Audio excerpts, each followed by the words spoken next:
شریعت آپ کو مالی معاملات میں بدگمان ہونے کی اجازت نہیں بلکہ حکم دیتی ہے، خاص طور پہ زکوٰۃ، صدقے اور خیرات کے معاملات میں۔ ہاں، کسی کو پرسنلی کسی پہ ذاتی اعتماد ہے، وہ پھر ان دونوں کا آپس کا معاملہ ہے۔ آپ پہ کسی کو بہت زیادہ ٹرسٹ ہے کہ بھائی یہ بندہ ایک نمبر ہے، تو آپ کو آگے پیسے پکڑا دیتا ہے، آپ کسی غریب کو دے دیتے ہیں، یہ آپ کا آپس کا معاملہ ہے۔ کسی کو بھی کسی پہ ٹرسٹ ہو سکتا ہے۔ جہاں کھلے عام چندے ہوں گے نا، کھلے عام کوئی ٹرسٹ چل رہے ہیں، ادارے چل رہے ہیں، وہاں پر ایک شخص کے ہاتھ میں معاملہ نہیں ہو سکتا۔ سمجھتے ہو کہ نہیں سمجھتے؟ ہماری مسجد میں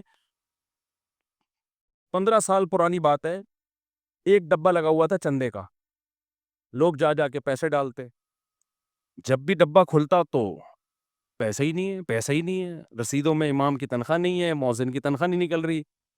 تو مجھے ایک کمیٹی کے کسی جو صدر صاحب، انہوں نے کہا بھائی بڑا مسئلہ ہو رہا ہے۔ میں نے کہا بھائی تالا جو ہے نا 2 آدمی کھولیں گے لازمی، جب تک 2 بندوں کے الگ الگ چابی نہیں ہوگی پیسے نہیں۔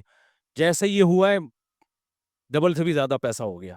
کوئی نمازی بھائی کمیٹی ہی کے چورا رہے تھے پیسے، الحمدللہ، یا کمیٹی کا نہیں ہوگا، کوئی نمازی الگ سے کسی نے چابی بنائی ہوئی ہوگی۔ بھائی یہ کیا بات ہے کہ ایک آدمی تالا کھول رہا ہے تو پیسے کم آ رہے ہیں، 2 مل کے کھول رہے ہیں تو پیسے بولو نا زیادہ آ رہے ہیں۔ تو پیسوں کے معاملات میں کوئی بھی آپ کو جب الو بنانے کی کوشش کرتا ہے تو آپ الو بولو مت بنا کرو۔ آپ پوچھو بھائی، میں نے 20 دفعہ یا انتظامیہ سے کہا ہے خود ان سے پوچھے بغیر، کیونکہ بدگمانی سے روکنا خود فرض ہے۔ نبی صلی اللہ علیہ وسلم اپنی کسی زوجہ کے ساتھ تنہائی میں کھڑے ہوئے تھے، ایک صحابی قریب سے گزرے، آپ نے ان کو بلایا، فرمایا میری زوجہ ہے۔ ان صحابی نے کہا یا رسول اللہ میں آپ پہ تھوڑی شک کروں گا، میں نے یہاں انتظامیہ سے جب میرے پاس ریوو گاڑی آئی ہے، میں نے کہا آپ ایسا نہ ہو میرے خلاف ادھر ادھر باتیں کرنا شروع کر دیں، آپ پوچھو میں آپ کو بتاؤں گا یہ گاڑی میرے پاس کہاں سے آئی ہے، آپ پوچھو میں بتاؤں گا میں نے 4 شادیاں کیسے کر لی ہیں، کہاں سے کھلا رہا ہوں، 4 گھر کیسے چلا رہا ہوں، ان کو میں نے خود حق دیا ہے تاکہ بدگمان نہ ہو، کیونکہ شک ہو سکتا ہے ایسا نہ ہو مفتی صاحب مسجد کے نام پہ دائیں بائیں سے چندہ لے کے اپنے مزے اڑا رہے ہوں، دے دنادن شادیاں کر رہے ہوں۔ میں سمجھا پا رہا ہوں اپنی بات؟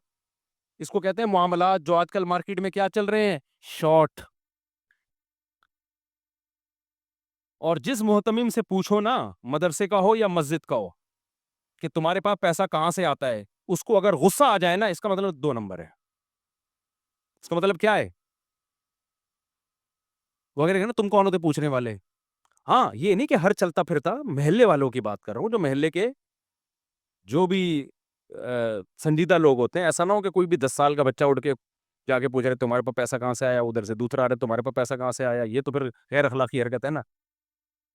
جو بھی محلے کے ذمہ دار سمجھدار لوگ ہوتے ہیں، ان کو یہ حق ہے کہ آپ کے ادارے میں، علاقے میں کوئی مدرسہ ہے، آپ محتمم سے جا کے پوچھیں۔ الحمدللہ ہمارے مدارس میں میجورٹی ٹھیک لوگوں کی ہے ہمارے مدارس میں، لیکن فراڈی لوگ بھی مدرسہ بنا لیتے ہیں۔ علماء فراڈی نہیں ہوتے، یہ خوب سمجھ لو، مدارس کے محتمم فراڈی نہیں ہوتے، لیکن فراڈی لوگ بھی مدرسوں کے محتمم بن جاتے ہیں، بلکہ مدرسے بنا لیتے ہیں، کیونکہ نوٹ چھاپنے کا بہترین طریقہ ہے۔